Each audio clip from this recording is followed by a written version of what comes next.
in all modes of communication, in general the communication is not error free.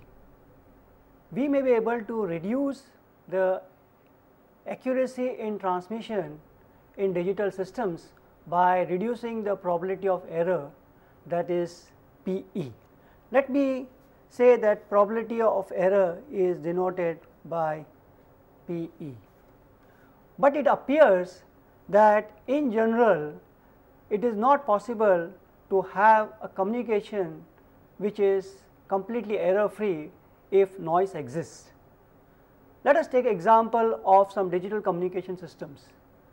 It can be shown that in most of the digital communication system, PE varies as e raised to minus k times some constants E B asymptotically. What it means is that if I can increase EB, that is the energy per bit, then I can reduce my probability of error PE. Now, the signal power, let me say it is Pi is equal to energy into energy of the bit multiplied by the bit rate. What this implies is that if I want a very large value of EB, then I should increase my Pi for the given RB, or if my Pi is fixed, then I should reduce my RB to get a large value of EB, or I can do both. Now, looking at the physical limitations, increase of Pi beyond a certain limit is not feasible. So, in this case, if you want to have PE tending to 0, which is attained by increasing EB, then for Pi fixed I have to reduce my RB. Hence, to reduce PE I have to reduce RB. What this implies is that in a communication channel where noise exists, it is not possible to have error free transmission or error free communication unless the value of RB is very low, because to make PE tending to 0 I have to make RB tending to 0 if I assume Pi is constant. This is what all communication engineers thought until the publication of a paper by Shannon in 1948. Shannon was an engineer at Bell Systems and he published a classical paper in Bell System Technological Journal in the year 1948. The title of that paper was A Mathematical Theory of Communication.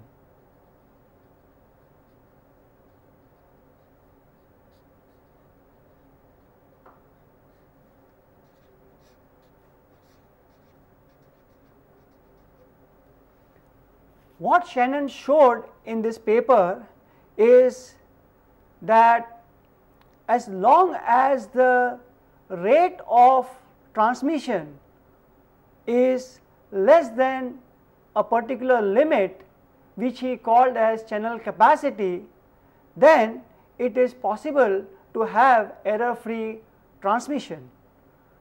It is not necessary for RB to tend to 0 for PE tending to 0. What he showed was that if I have my RB less than channel capacity C, then it is still possible for me to have error free transmission.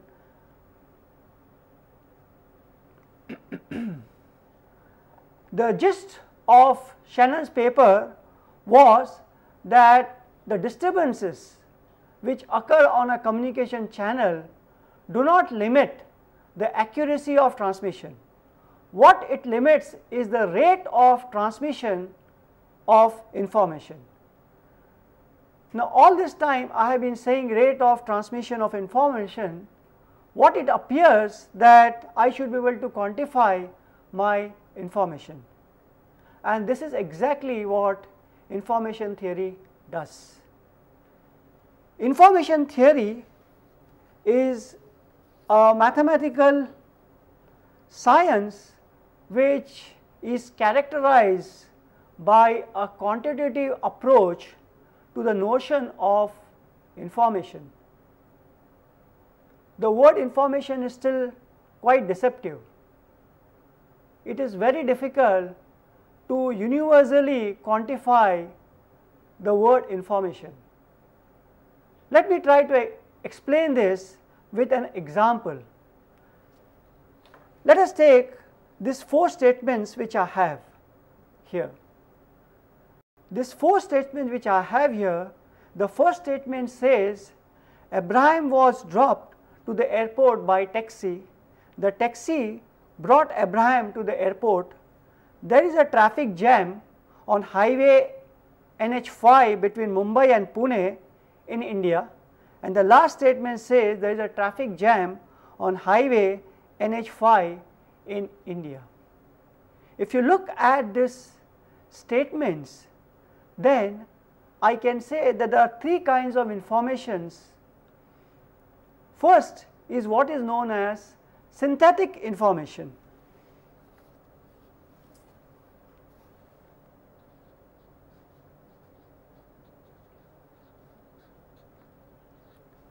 Synthetic information is related to the symbols which I use to build up my message and to their interrelations. That is what I mean by synthetic. If you look at the statement number 1 and 2, both the sentences in the colloquial meaning of information appear to be same, but synthetically they are different. That is what I mean by synthetic information. Another form of information which you could have is what is known as semantic.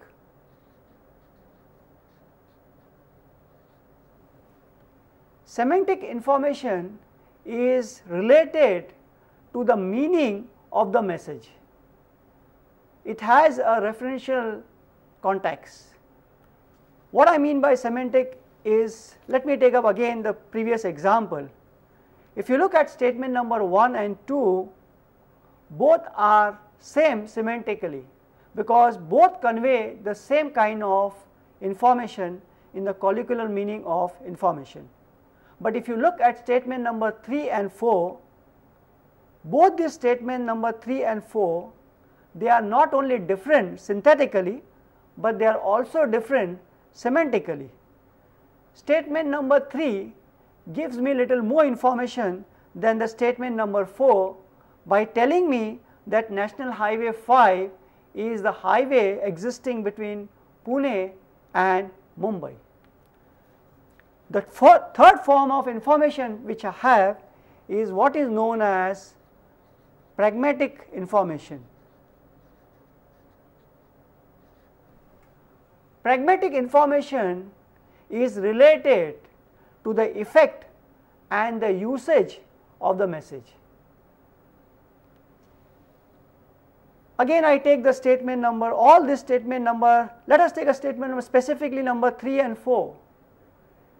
Numbers 3 and 4, if I look pragmatically, for a person who is staying outside India, these statements may not carry any message.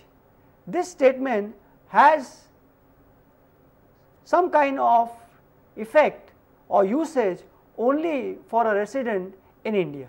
This is what I mean by the pragmatic effect of the message. Now, what we are going to deal in this course is the synthetic aspect of information. We will not be concerned with the semantic or the pragmatic effects of the messages. in a way I could say that in the synthetic form of information I will be concerned with the carriers of information, that is the symbols which I use for the message and not in the information itself. A simple example could be like this: if I am interested in transmitting the message Abraham was dropped to the airport by taxi, and another message, the taxi brought Abraham to the airport, both are same as far as information is concerned, the colloquial meaning of information, correct.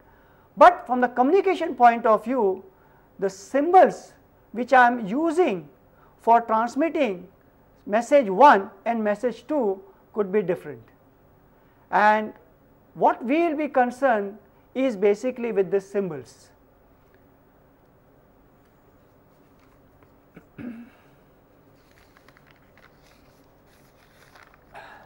Let me take a simple example.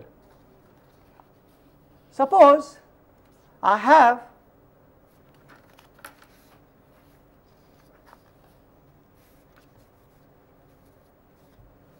a source. This source wants to transmit some message to the destination. So, I have a destination out here, I have a source out here. What I do using a communication system is link up this source and destination with a channel.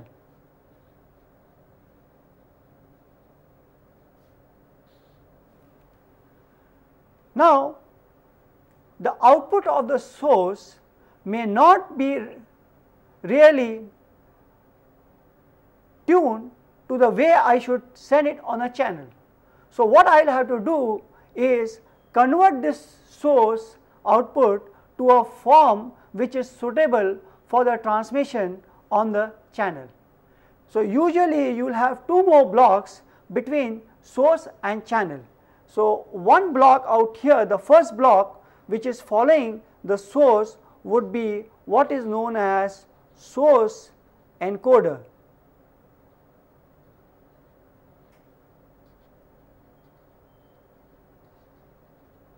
The job of the source encoder is basically to map the output of the source in a form which is suitable for the transmission on the channel. When I am looking at a source encoder, I only look at the characteristics of the source. It is possible that the output of the source encoder may be ready for the transmission on the channel, but because of the characteristic of the channel, it is required that you still modify the output of the source encoder.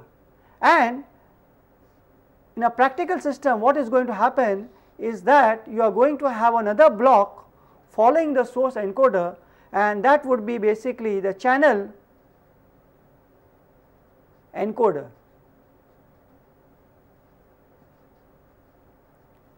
The job of the channel encoder is to take the input from the source encoder and get the output which is suitable for the transmission on the channel, taking the channel characteristics into account. Once the message has passed through the channel, at the destination I am going to have the complementary blocks for both these blocks. For the channel encoder, I will have what is known as a channel decoder. I will have a channel decoder followed by the source decoder, and the output of the source decoder goes to the destination. What Shannon did was, with the help of his theory, he tried to find out the optimum source encoder and channel encoder for a given channel. This was possible because of the definitions which he used for the information. Let me take another simple example to explain this phenomena. Let me assume that I am interested in the transmission of a simple binary data. I can obtain binary data by various means. The output of a computer is a binary data, the output of a fax machine is a binary data, or what I could consider is that I have some kind of a messages, and using the source encoder I map it to a binary data. To understand this more clearly, let me take a simple example. Let me assume that I have 3 cities A, B and C. What I am interested is to develop a communication link between city B and city A. The job of that communication link is to transmit the weather status of city B to city E at regular interval of times. So, let us assume that the weather in city B can be classified into 4 states. Let us assume that the 4 states which the city B can have are sunny, rainy, cloudy and foggy. I am interested in transmitting the message that the weather at a particular instant of time in city B is either one of this: sunny, rainy, cloudy or foggy. One way of transmitting this message could be to convert this alphabets SUNNY into ASCII codes and then transmit the binary data. More efficient way of transmitting would be to provide some kind of binary labels to these 4 messages. Let me assume that I provide the binary label 00 to the status sunny, I provide binary label 01 to the status rainy, and similarly 10 and 11. Now, I also assume one more thing, that at any given instant of time the probability of the weather at this location B could sunny, rainy, cloudy, foggy are each 1/4. I assume this. Now, my job is basically to design a communication link between B and A. A is interested in finding out what is the status of the weather. So, by transmitting 0001, 1011, any one of this I can find out what is the status of the weather. Okay. Let me assume that I have another city C. The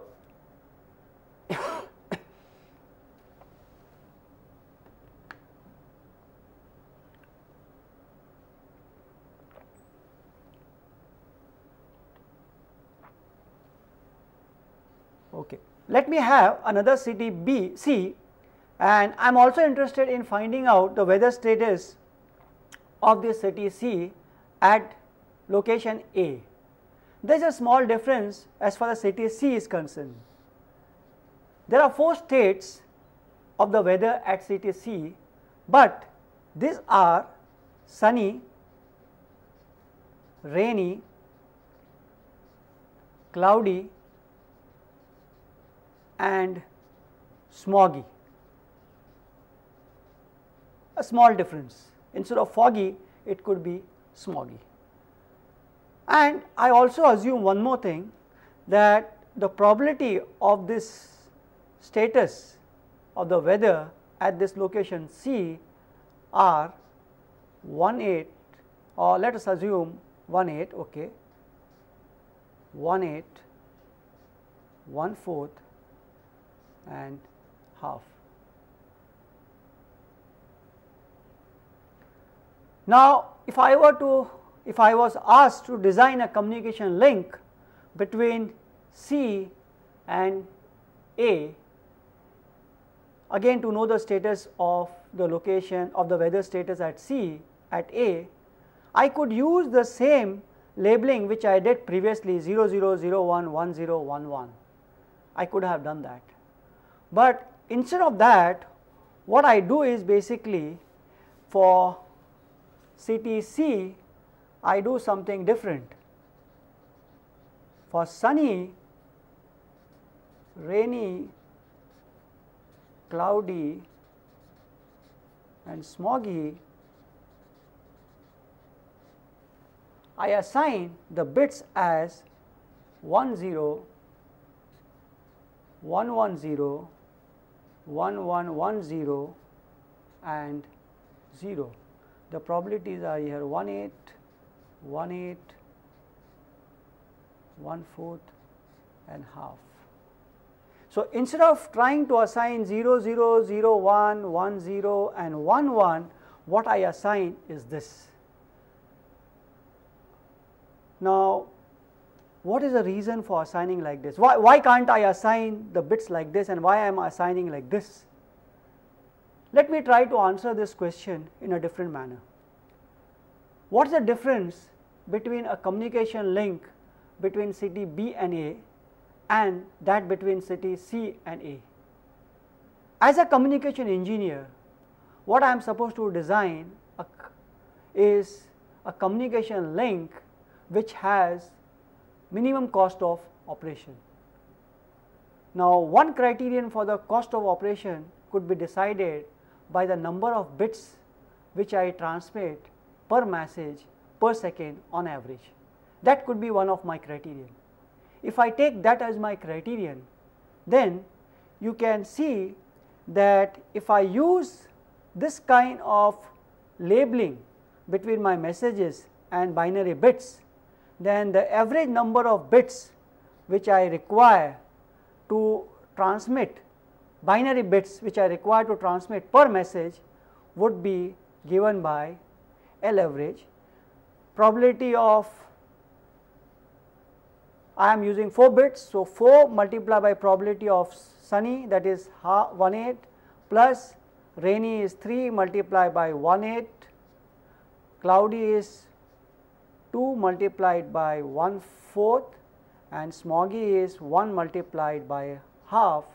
This comes out to be 178 binary digits which I call as bits per message. Instead of this, if I had used this kind of labeling, you can find out the number of bits required for this. It will turn out to be more than 1/78. Or another way of saying would be that, let me assume that I use this kind of assignment for my previous link between B and A. If you try to do that way, you will find out that the average number of bits required would be 2.5 bits per message.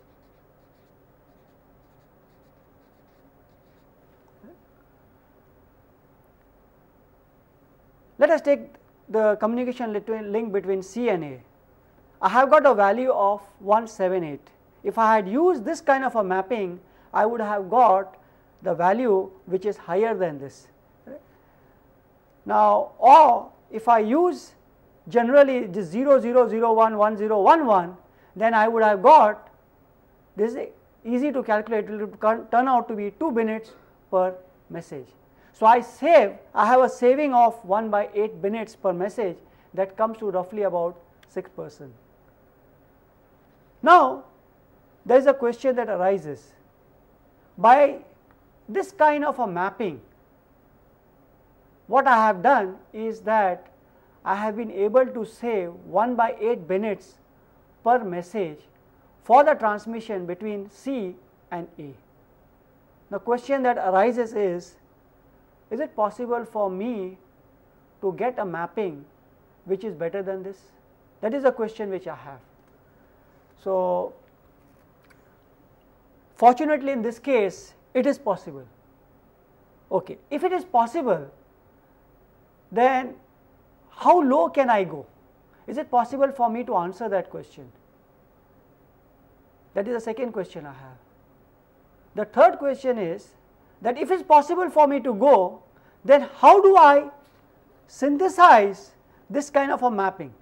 In the information theory and coding jargon, I would say this mapping from the message to the binary bits is what is known as formation of a code. So, what I am asking is that if it is possible for me to go even below 178 minutes per message, then how do I design that code? That is the third question I have. And finally, a very important question that comes to my mind is, why is this difference? Why is there a difference in the number of minutes per message required for transmission of the weather status from B to A is different from that from C to A? What is the reason? If you look at this, both the examples, this is the example which I have for location C and this is the example which I have for location B. In both the cases, it is important to realize that when I did this kind of a mapping, I had probabilities of these messages somewhere behind my mind in designing of this code. Since the probability of occurrence of all this were equal, what I did, I assigned 2 bits to each. Whereas, if you look in this case, what a small trick I played was that I knew that the probability of occurrence of smoggy is on a higher side. So, I assigned less number of bits to declare the status of smoggy. So, this is a clever kind of coding which I have done. I did it in a heuristic manner, but I could exploit, why I could get this reduction was that I could exploit the characteristics of these messages. In this case, though the messages as far as from communication point of view, I have to transmit 4 messages here. In the earlier case also I had to transmit 4 messages, except there was a difference between foggy and a smoggy. Except for that difference, there is no difference. But since we are interested in a synthetic aspect of information, from the communication engineer point of view, it makes no difference for me what 4 messages I have.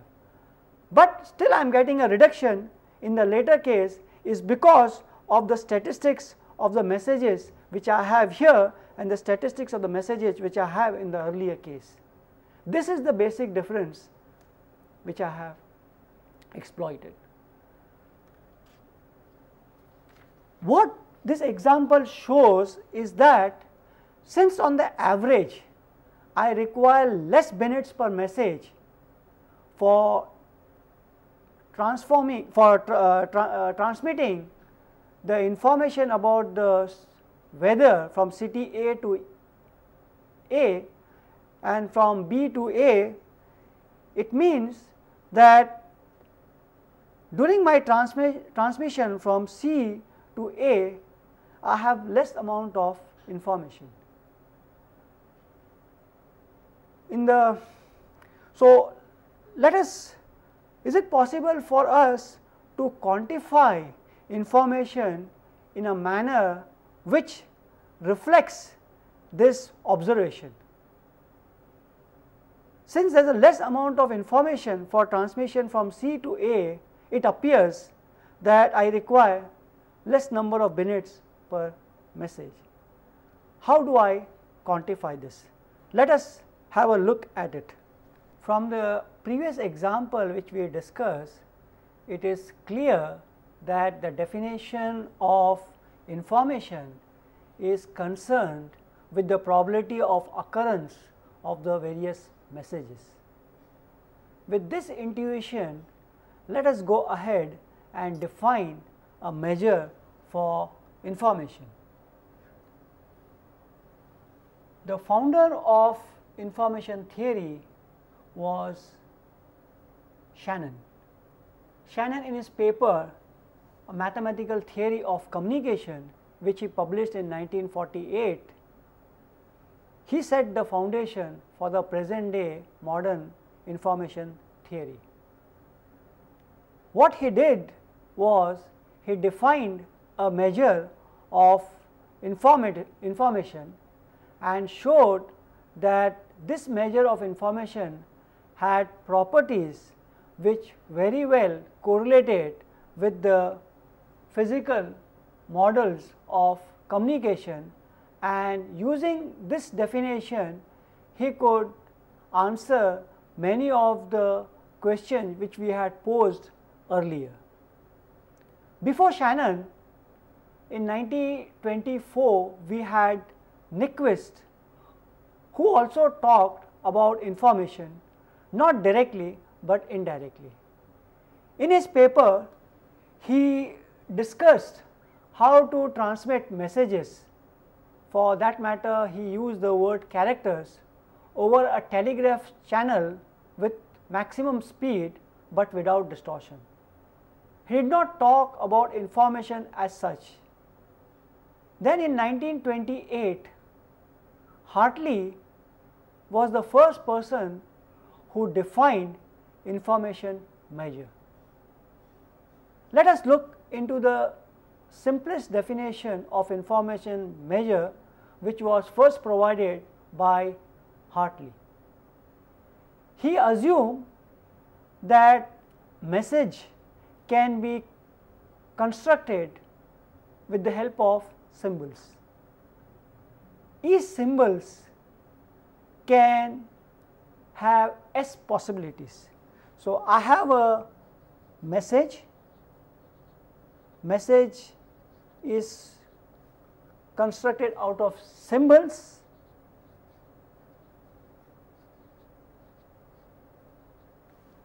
Each of this symbol which I have can take S values. So, each of the symbol which forms a message can have S possibilities. What this means that now if I am looking for messages of length L symbols, so if I have messages of length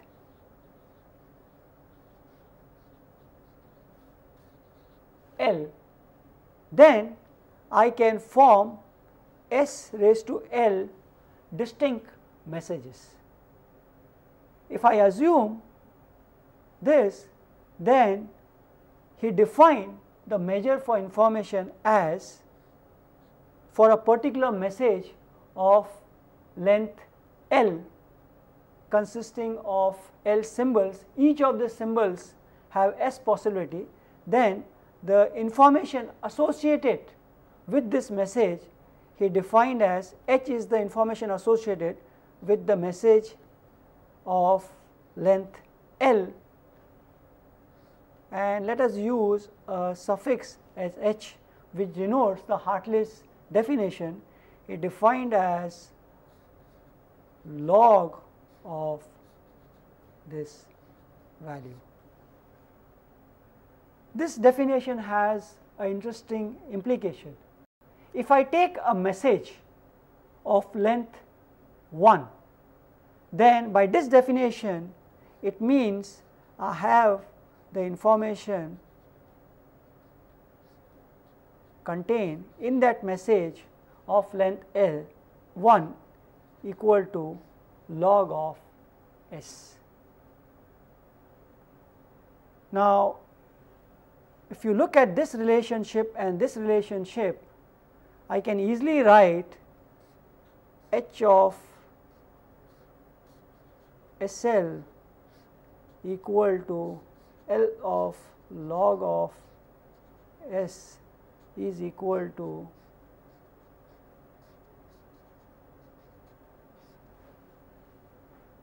this, and this is the relationship which I have between two messages of different length. This is a message of length L and this is a message of length 1. What it says that by this definition, the information contained in a message of length L is L times the information contained in a message of length 1. This definition is intuitively very satisfying. We expect that if I have a message of length L, then I should have the information contained in that L times the information contained in a message of length 1. So, Hartley's definition is very convincing. Now, the reason for choosing the function log is not very difficult to explain.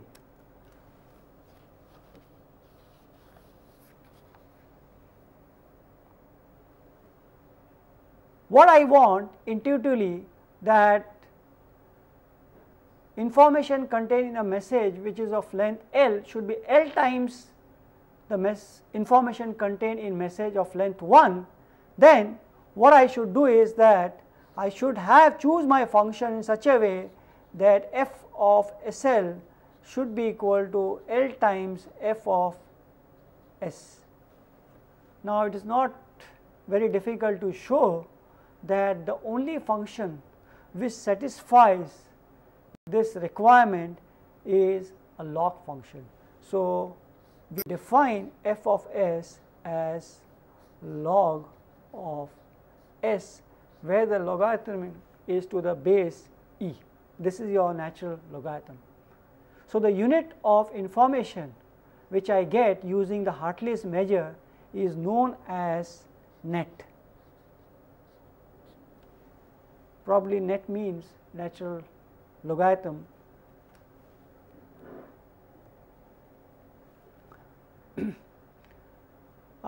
Is it possible for us to use a base other than the base e? The answer is yes. Instead of trying to define a natural logarithm, I could define the information in terms of logarithm to the base 2. So, I can have my definition of Fs as log of S, but this time it is to the base 2. In this case, the units of information will be bits. The choice of the base is not very important, but in a practical, for our course, we will be using the base 2. So, the information will be measured in terms of bits. The choice of 2 also has a physical implication. Let us take an example. I have two messages and S1 and S2. So, in this case, and if I have two messages S1 and S2, then if I go by this definition, the information contained in these two messages S1 and S2 of the same length, let us assume the length of S1 is 1 and the length of S2 is 1, and each of this message can take either 1 or 0, then the information contained in this message would be equal to 1 bit. Now, you know, if you have two messages, then to identify these two messages I require physically 1 bit, and that very well correlates with the information theoretic approach too. So, that is a reason for choosing the base 2.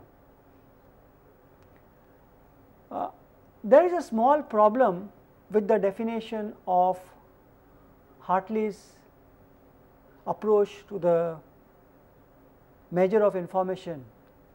The difficulty is, in this I have assumed that the symbols which form a message are all equiprobable. That is the first assumption which I have made. The second assumption which I have made is there is no relationship between the symbols in this message. What Shannon did was he went beyond the results of Nyquist and Hartley. He defined an information measure which takes care of this fact that I could have a message consisting of L symbols, but it is possible that each of the symbols need not occur with equal probability. That is the first thing. What it means that if I have a message composed of some symbols S1, S2, S3 like this up to SL, and each of the symbol Si taking any of these S possibilities, it is not necessary for me to have this S possibilities for the symbol Si to be equiprobable. Shannon said that is not necessary. That is the first contribution he made. Second contribution which he made was that it is also not essential for me to assume that S1, S2, S3 and SL occur independently. In most of the communication systems and the sources which are linked in this communication system, you will find that the way the symbols are being generated in a message are interdependent. What it means is that occurrence of S2 could be dependent upon the occurrence of S1. Occurrence of S3 could be dependent upon the past symbols S1, S2. If I take that into consideration, then how do I define the information contained in this complete message? And Shannon developed a theory for defining the information for such messages. That is his major contribution. Let us start with the Shannon's definition of information. To understand this,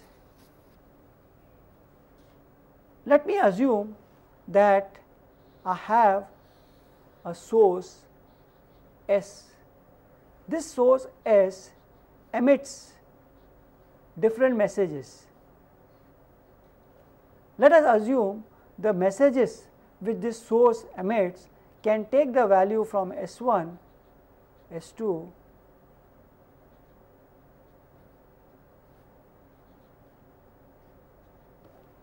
so the symbols which emit from this source S can be either S1, S2 up to Sk. That means I have k possibilities for a particular symbol Si. If I take any particular symbol, let us assume if I take the occurrence of S2, when S2 occurs, is it possible for me to say how much information I gain when S2 occurs?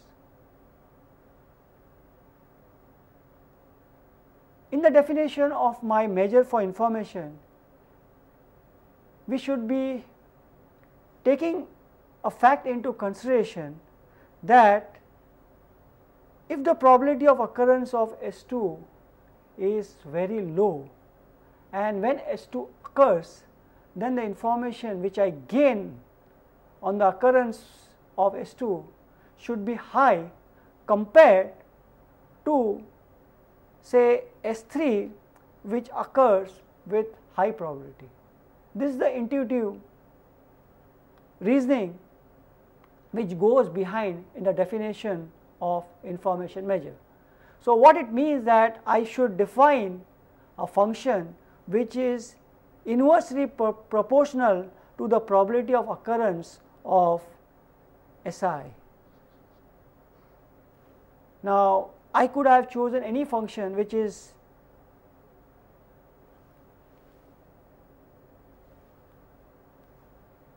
inversely proportional to SI, but I can choose a function which is logarithmic.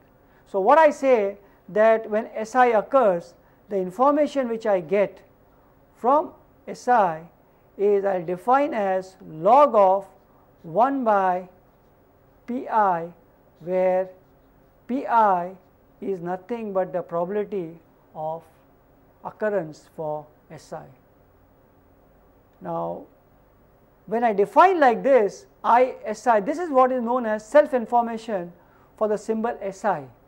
If I define like this correlates very well with my intuitive reasoning for the information measure, which says that the probability of occurrence is low, I should get more information. If the probability of occurrence is high, I should get low information. This is what happens.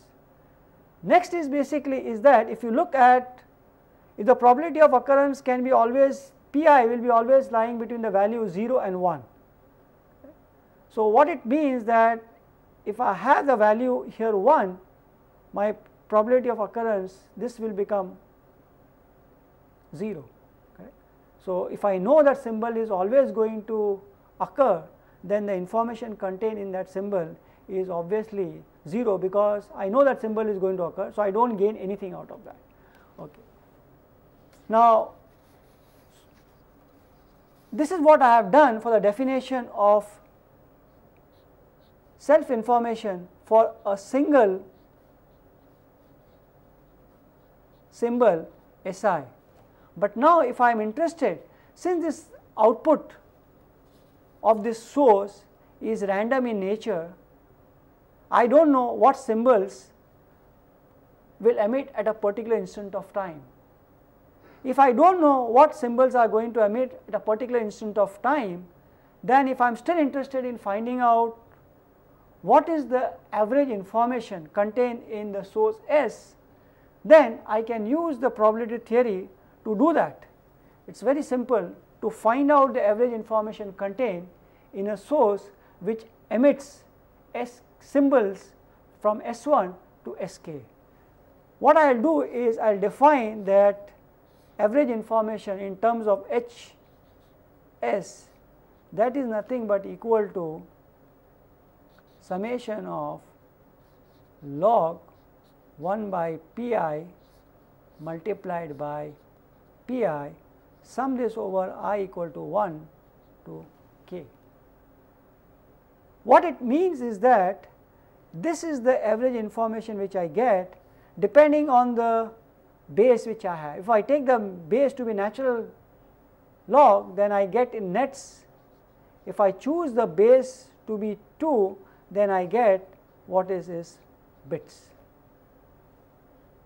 So, this is the first step which we have derived.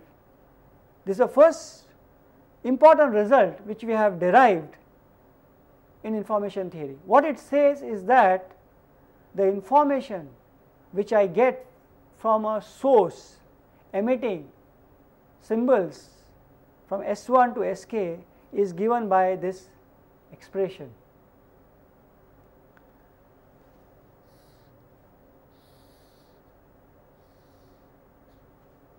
In literature, this average information for source is known as entropy. When I derived this, I made a small assumption that the symbols are independent. If the symbols are not independent, then this formula has to be modified a bit. Next time, we will study the properties of the entropy which we have defined as a measure for the information. It is very important to realize that though this definition seems to be reasonable and the relationships which we derive from this definition are internally consistent in the framework of our definition, it is not justification for defining this way, but the beauty of this definition is that with the help of this definition and the framework which we develop based on this definition will help us to answer the questions which we had posed earlier. As a communication engineer, I am interested to transmit and store information as compactly as possible. This is the first thing which I want to do. Second thing what I want to find out is what is the amount of information that I can transmit over a given channel. Are there any limitations? As I had discussed in my earlier part of my lecture today, that Shannon showed that random disturbance on a channel does not set limit to the accuracy of transmission, but it sets a limit to the transmission rate of information. And if the transmission rate of information is less than the channel capacity, then it is still possible to have error free communication without making the bit rate tending to 0. This is the major contribution of Shannon, and based on this we will go ahead.